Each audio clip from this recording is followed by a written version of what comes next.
Assalamu alaikum everyone. Welcome to Knowfly. Today we're going to be interviewing an exceptional student. She is an all-rounder. Not only did she get a distinction in A-levels computer science, but she is also Knowfly's Chief Innovation Officer, and she also participated in the International Math Olympiad. So she has a lot of accolades under her belt, and we're going to be asking her all about it. So without any further ado, let's welcome our guest for today, Narmeen Sabah. Hi, Narmeen. Hello. Hello, how are you? I'm fine. How are you? Thank you for I'm good. Thanks for asking. Thank you for such a great introduction. I feel so overwhelmed right now. And okay, so introducing myself, I am currently doing electrical engineering from NAST, and I have an OA levels background. I started working at Knowfly. I mean, all of us found Knowfly, I mean, an year ago, I guess. We started working towards it. Our first product just launched like a month ago, and I'm really proud of it. Um, about my academics, I did my O levels from Shah Wilayat, then I did A levels from Hybro College. That's where I found all of the co-founders for NoFly, and it was a pleasure. It was a pleasure meeting those people. It was a lot of fun. The OA levels time. So let's start with your O levels and your A levels, the grades that you got. Can you tell us about that? So I wasn't that big of a nerd, honestly speaking. So like in O levels, I had around I guess 9 subjects. Okay. I got 5 A stars, 2 A's, 2 B's. 5 A stars were like in all of the science subjects: physics, chemistry, math, computer science. Um, what else do you have? Islamiyat, I got an A star. Um, even I'm forgetting stuff. Okay, so then I got 2 A's in like ad maths, I guess, and in Urdu. My Urdu wasn't that good. I got 2 B's in, I guess, Pakistan studies and English. Yeah. So those were my O level grades. For A levels, I had 5 subjects. I was very, excited when I first entered into A level college. I was like, Mm. okay, I'll work hard. I'll do a lot of things. So I took 5 subjects and I stayed with them till my last year. I had physics, chemistry, math, further math, and computer science. I got 4 A stars, 1 A, and of course a distinction. Um, Wow, that's so so amazing because the minimum subjects that you have is three, and you had five, and you aced all of them. yeah, yeah. I mean, it was a great experience. I mean, I enjoyed my college life, so I think that played a big major role towards me achieving these grades. Okay, so coming to your distinction, you got a distinction in A-level computer science. So where exactly did you top the region? Sindh and Balochistan. Wow. Okay. So talking about your distinction, how did you have it in mind that you were going to get a distinction in computer science or any other subject, or did you prepare for it with that mindset, or it just you got lucky, I guess? Oh, that's a really nice question because I was aiming for a distinction from the time as I was in O levels. So Okay. I was doing ad maths. I used to do ad maths a lot. I used to do ad maths all the time, and I loved it, and I was aiming for a distinction in that. But apparently, I got an A in ad maths, which was kind of disappointing for me. I mean, not right. I Mhm. mean, when I think about it right now, I feel so, not being thankful. But at that point, I was very, very disappointed about that. So, I think aiming for a distinction was a thing back in O levels as well. But when I got into A levels, I was like, okay, I'm not gonna aim for things like this.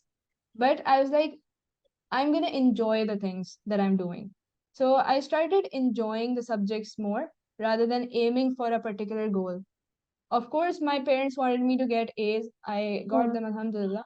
But that wasn't initially in the mind. My teachers were like, you can get an A star, you can get a distinction even, try harder, try harder. I was like, okay, I'll try to the point where I am enjoying it. If I stop enjoying it, I'll just be like, okay, this is enough.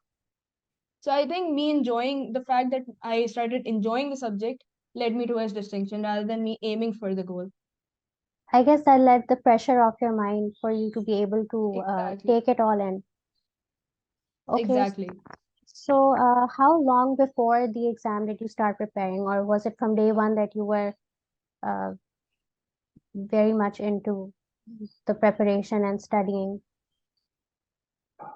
Okay, so well, for exams, if you talk about particularly for exams, I started preparing around 3 months ago. I mean, 3 months before the actual exam, the exam month actually, not exactly the date, but the month. So that was the actual preparation, which included solving the past papers as much as I can and grasping the theory as much as I can. So my main focus used to be when I talk about these 3 months, my main focus used to be on grasping a grasping a concept and then solving the past papers immediately. Not like I'll study the thing, then I'll let myself handle it, let myself absorb it, and then I'll jump into the past paper solving the other week or maybe the other day or maybe some other time. My approach to that was to understand the theoretical concepts and then apply them immediately. This was, when I talk about it, this was around when I actually started preparing for the exams. But if you talk about preparation for the actual exam, I mean, I think I think it was around after a month when I started, actually, when I actually got enrolled into the subject, it was after a month that I started, enjoying it. And then I started looking up the things myself. Like, Google is the best resource we can have. Mm. So I think I self-study makes a lot more, advantage towards the grades. So I think that helped as well. But if you talk about studying for exams solely, that was 3 months. Okay, so like you mentioned, self-studying, was it completely self-study or did you take some extra help by taking tuitions or something like that? Okay, so by taking tuitions, for A levels, no. For O levels, yes. I think in O levels, I was like, I did not have that, concept of enjoying the study. So for that, I know when I talk about tuitions, I'm like, I did not want to take tuitions. But a lot of parents around, I mean, my parents as well, they found a tuition center right beside my home. And they were like, okay, you're taking all of the tuitions, full stop. So I took tuitions, but then I, left them after a month or so. And Narmeen, can you guide us through your study plan and your how you went about the preparation for the exams? What was your routine like? How did you manage your time?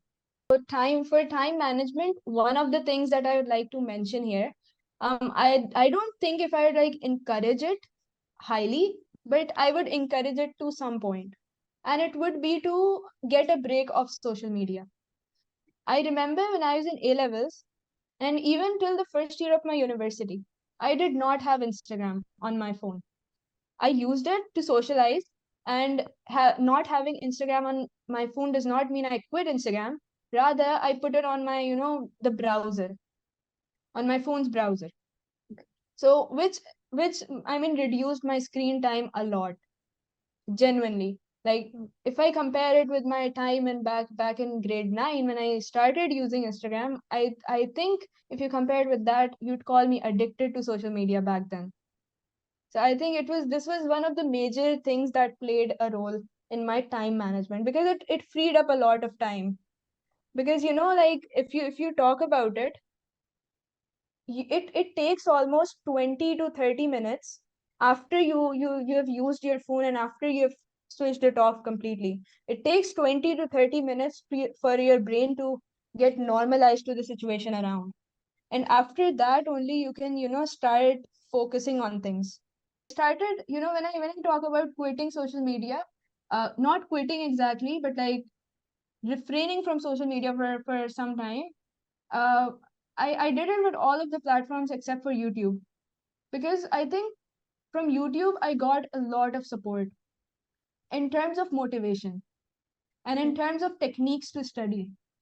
So I guess that also played a major role. Yeah, that's a really good tip that you mentioned because it's really prevalent to students in A levels and O levels. We focus a lot of time on the scrolling through our phones and we forget how much of an impact that makes on us subconsciously or consciously. So that's nice. Exactly. And besides that, what about how you went about what was a normal day for you? in regards to your Okay. studying and your preparation? If I talk about a normal day, of course, from I think my college classes used to end at 4 or 5. So I wasn't left with much of the day to study. When we talk about, all of the year of college, I'm not talking about the last 3 months that I talked about, intense studying for exams. That's something where colleges even give you off, so you get plenty of time. So that's another era of time management for me. But if you talk about normal days when we're visiting colleges, going to colleges, I think my class used to get off at 5. I did not have enough time to study even at home. I used to get enough sleep, I remember.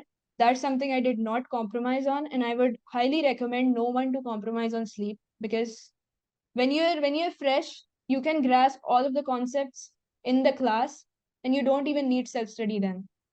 If your brain is like fully fresh, if you're having 8 to 9 hours of sleep a day, I think your mind would be fully fresh to, stay active in class, and grasp all of the concepts there and then.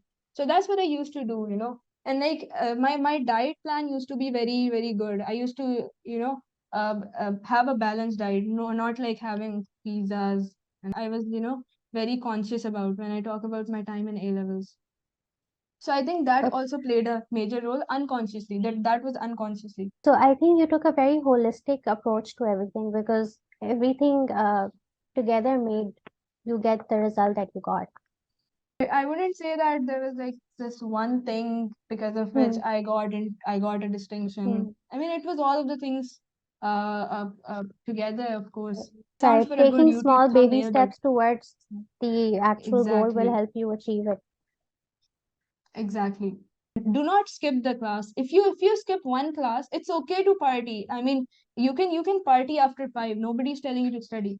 But if you skip classes, if you skip one class, all of the you're gonna get some motivation to skip the other classes as well. So I think it all this thing also played a major role, that I did not skip any classes. Although I used to have a lot of friends in college. I used to spend a lot of time with my friends as well. But I did not skip classes. I think this was also one of the major reasons.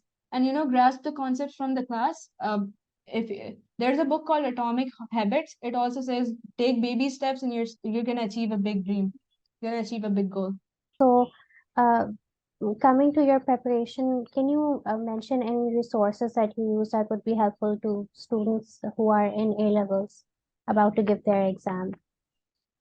Were there any Okay, specific so ones that you relied on to help for your preparation or your studies?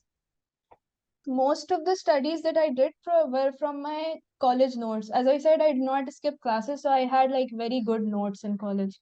I used to spend a lot of time in note taking. So I think a lot of the things that I grasped were from notes and stuff, from my teachers, of course. Um, but the other things, I think all of the Google. I think I took a lot of inspiration and a lot of, quality content. I grasped a lot of quality content from YouTube and Google, all of it. I mean, on the internet, I would say. Hmm. Khan Academy was good, but it's, based on the curriculum of US. But it's good for grasping concepts. But yeah, I mean, search on Google. There are a lot of resources specifically for OA level students. So I took most of the things from there. I think, Yeah. like you mentioned, the main thing is to focus in class and to give your full attention to that, and then to do the past papers, Yes. which is going to help Yes. you reinforce You what know, you've I learned. sometimes I remember I sometimes used to, even if I did not have a good grasp of concepts, na. So what I used to do was I used to take out the past paper questions of that particular topic, and I used to try to attempt them. Considering I do not know enough information about the topic, I would not be able to attempt them, right? So what I used to do was, rather than putting fingers on myself, okay, you cannot do this. I only what I used to do was to look at the marking scheme. As simple as that. Google the mark scheme, see what the mark scheme says. Because that thing, I think that approach helped me to understand what the examiner wants from you when it comes to paper solving.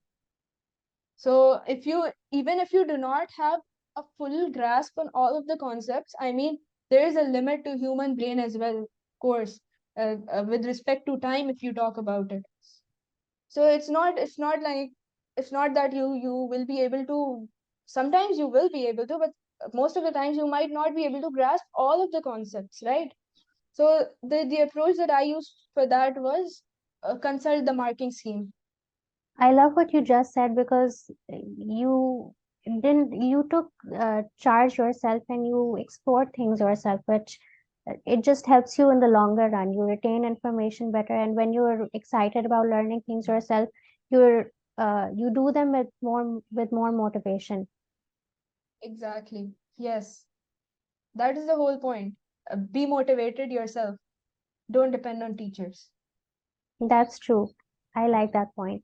Okay, and like you mentioned, the 3 months prior to the exam, you had a different Hmm. way of preparing for it. So, how did those three Yeah. months differ from the previous time that you had spent Okay, so preparing? give a lot of weightage to solving yearly past papers timely. And yeah, so I bought those yearly past papers, and that's what I did in my, in the last 3 months, solve them rigorously. Like I think I remember for chemistry, I was kind of weak in chemistry because yeah, chemistry gave me a little hard time compared to all the other subjects. So I even solved a couple papers twice. One major thing, if you talk about what I did in those 3 months, was rigorous solving of past papers. And again, if I did not understand a thing, if I did not understand where it came from, I googled it. If I did not understand it even then, and I could see that question popping up in every single, I mean, frequently in papers, what I used to do was understand what the mark scheme is saying, look over the mark scheme, and write the thing there. Mark scheme teaches you a lot of stuff. You know how to write, how to frame your answer. And I used to wake up very early, like at 6, I guess, because at that point, what happens is when you wake up early, there's a very nice benefit of waking up early, and it's the sense of fulfillment. You're like, okay, everybody's sleeping but I'm awake. So it's like one single success of the day that you've already gotten, waking up early. So I think that helped. And I used to follow this thing you call, Pomodoro technique, if I'm not wrong, where like you're studying a thing for around 30 minutes or maybe 25 minutes, then you give a break to yourself. And in that break, what you do is you do not use the phone. You do not use the phone. What you do is you take maybe deep breaths. You play with, maybe if you have some children around your house, you play with them. Then I used to come back, and it gave me, a lot of freshness in my mind. Uh, So that's what I used to do for like, if you talk about studying for like 2 straight hours. So like if I was not, remembering something, if I could not remember something, I remember I did this with chemistry. So like there were a few things where you had to, rectify things, and I am very bad at it. So what I did was I had this perfume. I had like 3 to 4 perfumes on my mom's desk. What I did was I used to understand, I used to rectify a single topic. Then I used to put that perfume around my room. It might sound very weird, I'm sorry for that, but I did it. And I think that might have worked because it helped me, relate the contents with something that I could then remember in my exam, and then remember the contents of that. So What it was you're like forming a mentioning, chain. what you're mentioning is actually very true. Even eating something or a specific what would you say, a specific taste, and having that while you're studying, and then if you forget it, to recall it Yeah. a lot when you relate it to the taste or like the fragrance you Yeah. said, it really does help. Yeah, so that was the thing. And even if I mean, for me it was perfumes, for you it might be something else. I So love the that that points that that's you're the mentioning. Instead of, because a lot of students in their A levels, they're very afraid and they panic, and they, instead of funneling all your energy down into a specific uh, just how to get the grade, and focusing more yeah. on taking a wider approach and uh, breaking things down into chunks, it makes it more manageable, and you can Yeah, see yourself achieving that goal. Because, like you said, right. if you don't take all these small steps and you just jump right into the preparation and solving the past papers and just piling things, information on top of your head, you're not going to retain it, and it's just not going to make as big of an impact had you taken the other approach.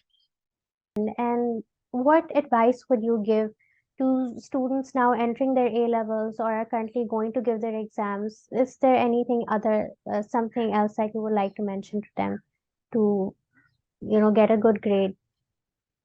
I would like to mention one thing, and that would be to maintain a balance and to trust yourself. Because I remember when I was in O levels and when I was about to go in A levels, a lot of my teachers told me that A levels is like very hard. A levels is very hard. You have to be I very think every serious. Be student serious. exiting O levels has heard that phrase from almost all of the teachers. Yeah, and like I mean, imagine you're entering something very new. You don't even know anything about that thing, but one person in your social group is telling you, okay, this is very hard, this is very hard, in inserting all the negative things in your mind about that. You Hmm. will be, when you enter that thing, you will yourself be negative about it. So I mean, I'd say enter A levels with a neutral mind. It's not that hard, but of course it needs some effort that you are equipped to provide. That's true because we're bombarded with that phrase. It's so hard and it's hard to Yeah, manage and it's impossible to get a yeah. good grade. So it's nice to go in with a fresh mind to not have any Uh-huh. preconceived thoughts about it. Exactly, and it's not that hard to even manage your time if you write down your the priorities. You have to prioritize things. Thank you so much, Narmeen, for such insightful things that you've mentioned and all the tips that you've given. They were very helpful No to me, problem. even though I'm in university right now, but just taking a more wider and holistic approach to everything, it does make a big difference. Thank you so much for having me. It was a pleasure talking to you as well. It's a pleasure speaking to you as well.